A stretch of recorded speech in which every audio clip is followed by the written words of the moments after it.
Society Matters.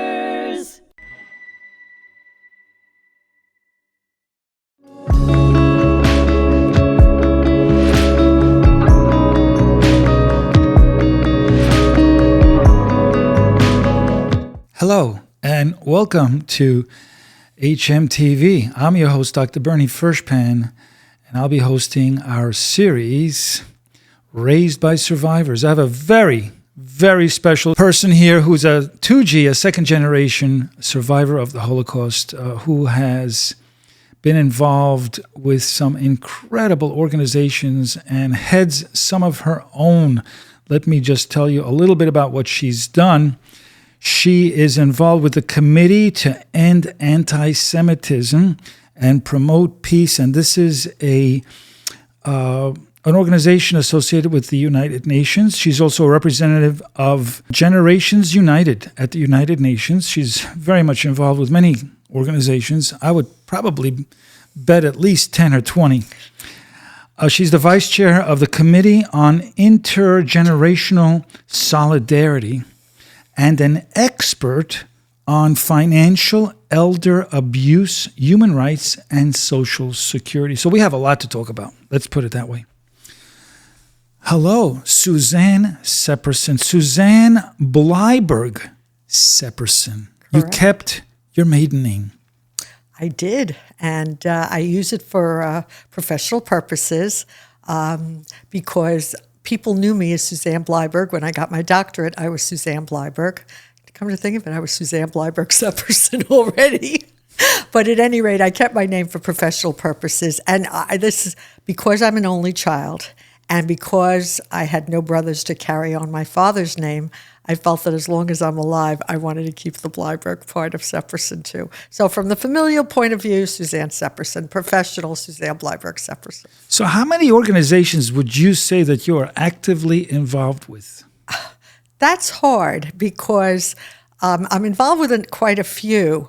But the reality is, for some reason, I end up percolating to the top. So the more I rise, the less I can do because it takes up my time. Yes. So I would say for me right now, being the representative of Generations United, the vice chair of the Committee on Intergenerational Solidarity, for being the chair, and that's a really important, in my view, but it's also time-consuming endeavor, and that's the Committee to End Antisemitism, Promote Peace at the UN. And the reason I say that's such a time-consuming endeavor, because I don't have to tell you that the UN is probably the most bureaucratic organization you can imagine, and they're not exactly pro anything that's Jewish or pro-Israel or so on. So for us to become a recognized member of the Conference of NGOs, which is non-government organizations, that in itself took about 2 years. Mm-hmm. And I had done something else that took no time by comparison. And I said, oh, now I realize, cross every T, dot every I, delay, but we did it. So we have had a very successful first year. And I look forward to, doing other wonderful. Things. We're both retired, right? Right, yeah. If I couldn't have do we it, ever worked this hard? No. What drives us? Most retired people, they really do relax. I mean, they play golf, they play pickleball, mm-hmm. They travel. What is it that drives us to do these things? That's a good question. I have to tell you, I really want my life to have meaning. And I have to tell you, my Act 3, post-retirement is Act 3, is the most satisfying period of my life. And I'm very blessed to have a large family and grandchildren, and I'm a retired professor, chair. I've had so many leadership positions in my life, but I enjoyed them at the time, but nothing compares to this, because I feel if I can make a change in the world, however small, this is the place I want to do it. I can say to you that confidently that I have the same experience. There's nothing more satisfying than to be involved with the organization here at the Holocaust Memorial and Tolerance Center, and to produce these podcasts and to get the word out and to do, the good work. Mm-hmm. This is... and you are. And we all are, yep. And this is a teamwork. It's just a wonderful place to be and to meet people like yourself who are also on the same page, who are also driven to get the good word out. It's God's work. It really is. So, we both grew up in homes. We both had front row seats to people with PTSD from the Holocaust. And my experience was, it was documented, and it was, to me, so normal until I got older and realized that it was different, for sure. I can't say that it was bad. It wasn't, but it was different. Was yours different too? Would you say that yours was different? Okay, and this is really important in my mind. I was an only child. I am an only child. And back in the 1950s, everybody had large families. Right. So if you say to me, what was the defining issue? For me, it was I didn't have brothers and sisters. And then on holiday time, I didn't have grandparents around the dining room table to celebrate. I didn't have grandparents to dote on me. I had a very small family. So I am very blessed to say I have 3 grown children who are married, who each have 2 grandchildren, their own children. So I have 6 grandchildren. I'm married to a wonderful man, and I have everything I want because I have now what I didn't have growing up. So what do you have now that you didn't have? Well, I try to be the best grandma that you can imagine because right. I'm there for every event that, the children. Because you didn't have grandparents. Because I didn't have it. And neither did I. Right. So, and they loved me in a way that I also didn't have role models, to say I want to do this for them. So that I would say the lack of family, everybody knows, my kids always say, what can we buy you for Mother's Day, your birthday? I said, nothing. I don't need anything. I need us to be together. Right. And how do you think you'd be different if you had grandparents doting over you? Do you think that you'd be different or the same person? I think I would have more confidence. Honestly, I'm not short of confidence, but growing up, I'm thinking about what it was like. I didn't have anybody else to go to. It was, and in one way that made me very resourceful. I didn't have an older brother or sister to ask any questions. I mean, I had friends, but they knew as much or as little as I did. Right. So I didn't have older people that I could turn to for advice or discussion about anything. And so I had to figure out everything on my own. When did you find out about the Holocaust? That's an interesting question because I can't ever remember not knowing about the Holocaust, although it was never called the Holocaust. I mean, that's a modern word. So for me, I was born in Germany and came to the United States when I was 2 years old. So my first language, I'll say, was Yiddish. And I heard the word milchama, everything which is war. Right. And so that was just a part of life. And I knew that we had some neighbors who were Holocaust survivors, but they survived in Siberia. They had very large families, including grandparents. So, it was just part of my life. Right. I can't say any particular time. Right. What kind of experiences did your parents have?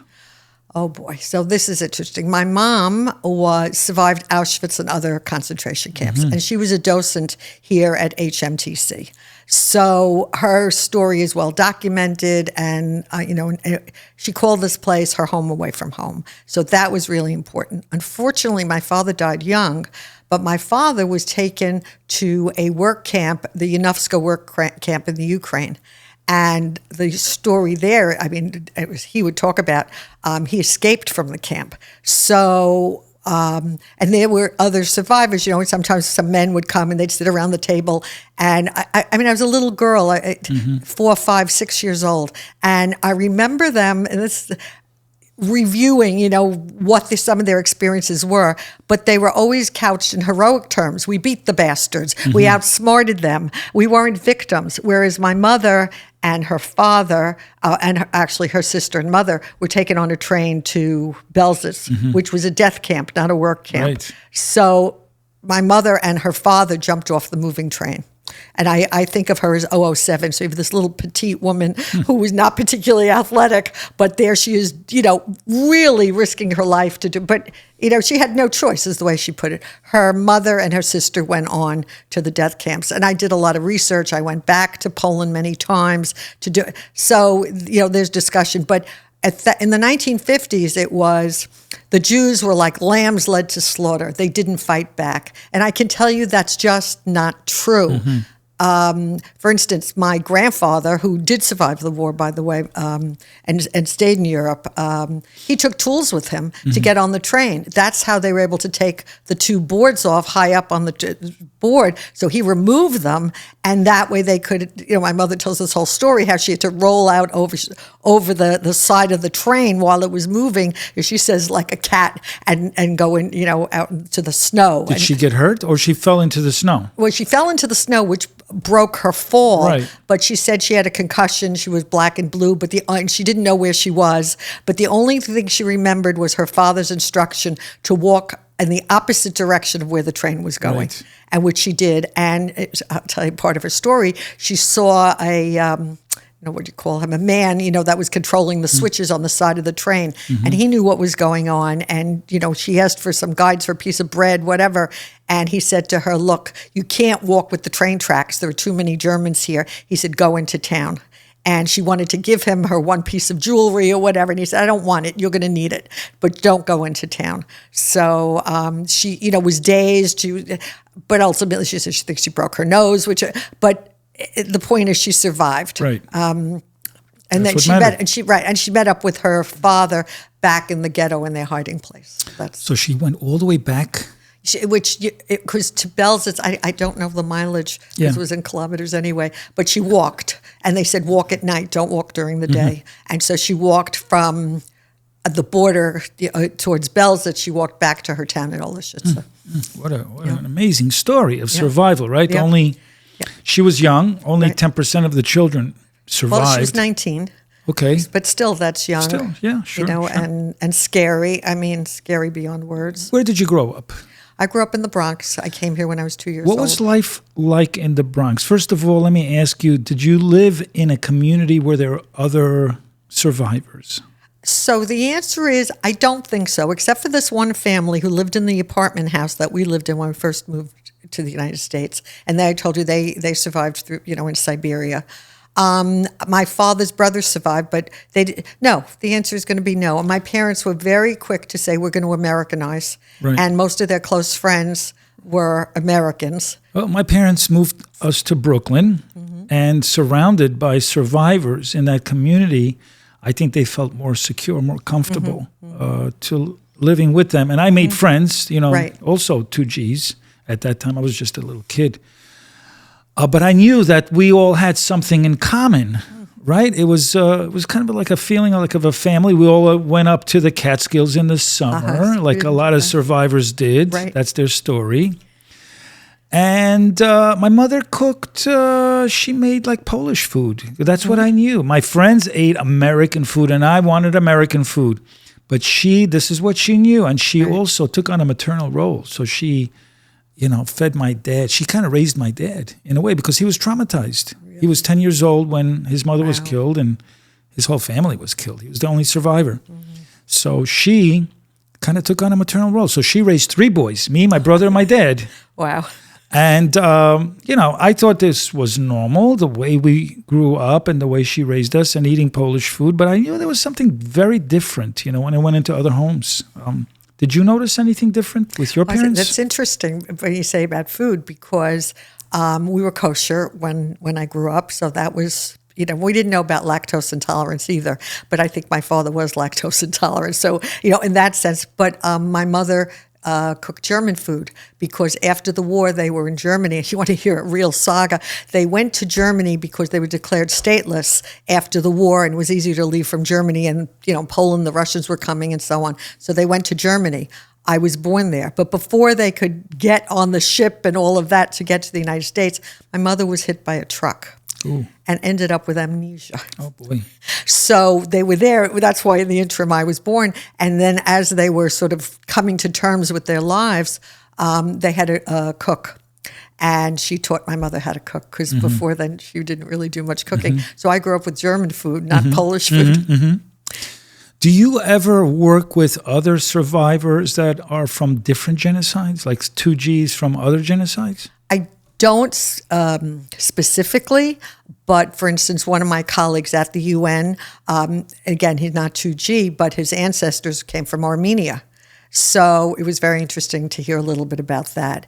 And then someone else that I heard right here at HMTC, Right. which Jackie Muka, I don't remember her last name, but when she talked about the Rwandan genocide. Right. She's a Wanji. And so I realized, and this will be, that there were multiple genocides. And now I work with an organization through the UN and elsewhere in Ethiopia at Lalibela. And there's certainly genocides among the inhabitants there. So the one thing I will say, and I can't say specifically, but obviously emotionally, the Holocaust is what was imprinted the most on me.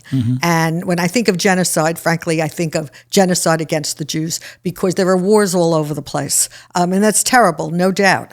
But the idea that you would wipe out an entire group of people because of a professed religion, that's insane. And I want to make one statement because it's, my mom really taught me more than anybody that you have to accept people the way they are. And she always said, if it wasn't for the non-Jews who risked their lives to help her and her family, nobody would have survived. So I always understood that to do that, I mean, if you did that, you would be dead. So to risk your own life and your family's life, to do that for someone else, that really shook me profoundly. And that's, if anything, that's what's imprinted the most on me. It says a lot about humanity. Inside, we're all good, really, but we can be easily manipulated and lied to and coerced to do bad things.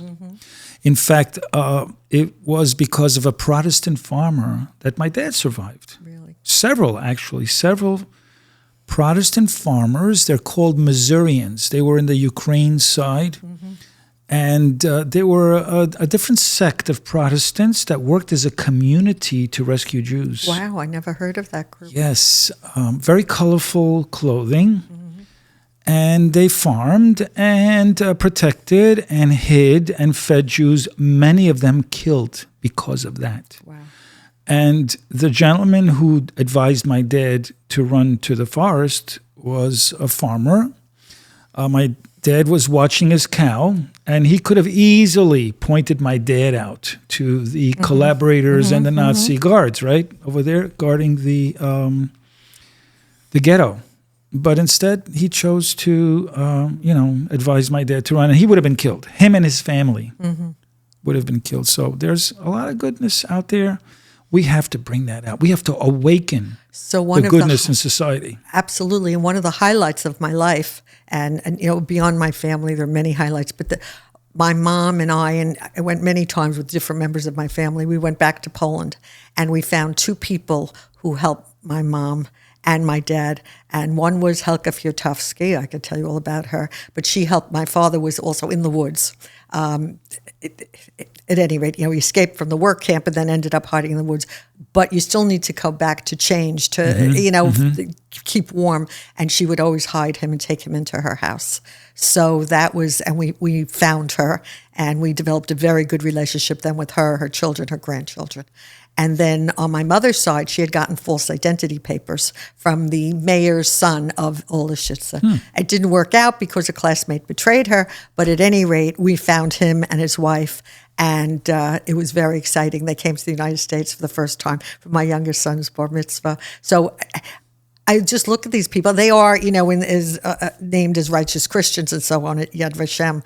But I was in awe of them because I always say, would you put your life at risk? Would you put your family's life at risk? How many people are willing to do that? That's right. A very small percentage, actually. Yeah. 85% like to stay out of it. And I asked Helga when I first met her, and I have her on tape. I said, so why did you do this? I mean, it was almost incomprehensible to me. And I'll never forget her answer. She said to me, it is the duty of every good Christian to do what they can to save a life. There you go. See, if everybody believed this. Yeah. Because we're all related, bottom line, right? Yeah. Wow. So did you ever see your parents, in particular your mom, because of what she went through in the camps, did you ever see her watch Holocaust films and cry? Or did you ever see her cry about these stories? I saw her cry. I mean, I saw her, and there was no word of PSTD back then, and, right. I certainly didn't know it. So I did see her, we didn't watch Holocaust films. She was very optimistic, but she wanted to shield me from everything. And she had the numbers, the tattoos on her arm. And I was a kid, so I said to her, "What's that?" And she said, "Oh, a bad man put numbers on arms." That was, this might sound a little odd. I knew about the word Hitler, the name Hitler, because I had read his biography in school. I was curious. I was very curious about a lot of things, and I was an avid reader. So, that's really what I knew. What else can I say? In 6th grade, we learned about World War II, and we learned about the bombing on Japan, Hiroshima. And a light bulb went off. I'll never forget this. I was like, oh, that's the same war that my parents were in. I never realized that there was any connection. I mean, it was my parents' experience, and then there was this thing called World War II.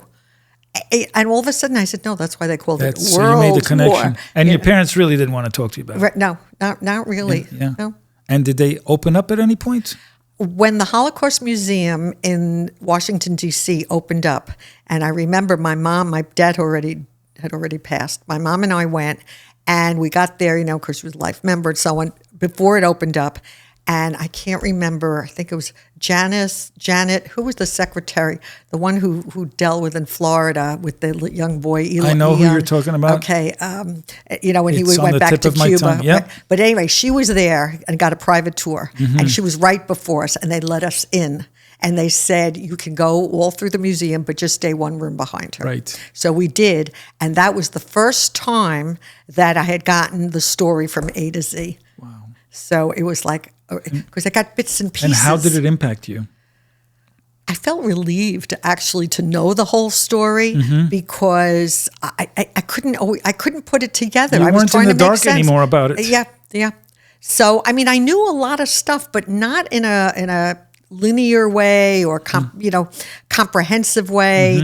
It was just like so if you jumped off the train, then why didn't your sister jump off the train? I just couldn't make sense out of it. It's a lot more questions than answers. And exactly. I still have a lot of questions that will never be answered. That's right. How has all of this influenced what you're doing today with these organizations? One, I want the world to know. Because you know what they say, those who don't learn from the past are condemned to repeat it. So I'll just say it. I've said this many times. The older I get, the smarter my mother becomes.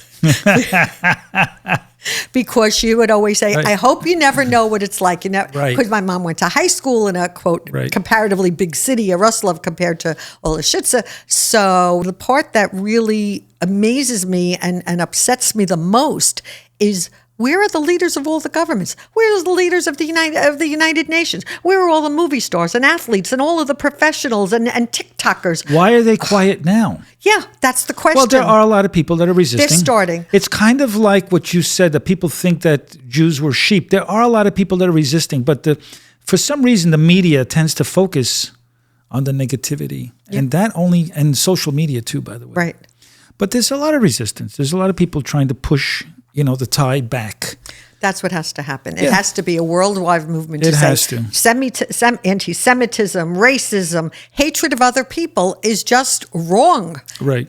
And I don't even the religious leaders, they should be talking about it every day. All hatred. And hatred does not discriminate. It's, we are the canary in the coal mine. In the coal mine, right. And so, and many times it's been said, first this group, then it's going to be us. So you have to stop hate, because cancer, just like cancer, it doesn't discriminate. It'll attack the brain, the lungs, the heart, whatever. It moves. We actually are doing the best we can, right, to help the young people. Yeah. We're thinking about our grandkids. We want them to have a better world. Absolutely. If we don't do anything, the evilness is going to take over. Good has to win. Absolutely. And I would take it even one step further. Each of us have been given our own gifts. And if we don't use the gifts that we've been given, then that's a sin. Yes. That's a sin against humanity. I mean, I don't care what your talent is, you can use it for good. And unfortunately, we've lost that idea that you should use your talents for good. Right. It is unfortunate, but it's our good work that's going to make an impact, and the good work of many thousands of people who are doing what we're doing that's going to push it back. And this was quick conversation, wasn't it? That goes fast when you have a conversation. It absolutely does. And I appreciate you being here, Susanne. You are an incredible human being, and you're doing such great things. Thank you. In order to develop membership, we had to start with programming, but our next push is going to be to make an impact inside the UN, and we're working on trying to get a resolution. There are 2 resolutions condemning Islamophobia that were approved by the General Assembly, 0 against anti-Semitism. So from that end, that's one of our projects, is to get that resolution passed. And you might say, well, what is that going to do? You know what? To the degree, the itty-bitty degree that the UN has any influence whatsoever, we think they should be on the right side of history. Every little bit helps, because even though it's a small influence, it can end up being a bigger influence than you think. It's something that I've always said, that a butterfly flapping its wings can ultimately lead to a thunderstorm. Interesting. And I always think of it as a pebble in a pond, and the ripples scatter wider and wider. Same story. Yeah. Susanne Bleiberg Seperson, thank you so much for joining me today. This was interesting. Do a little research on Susanne. You'll find a lot of content online, and I hope that all of you continue to listen to our podcast. Susanne runs her own podcast, and so be on the lookout for those as well. Thank you so much for joining us here on HMTV. I'm your host, Dr. Bernie Furshpan.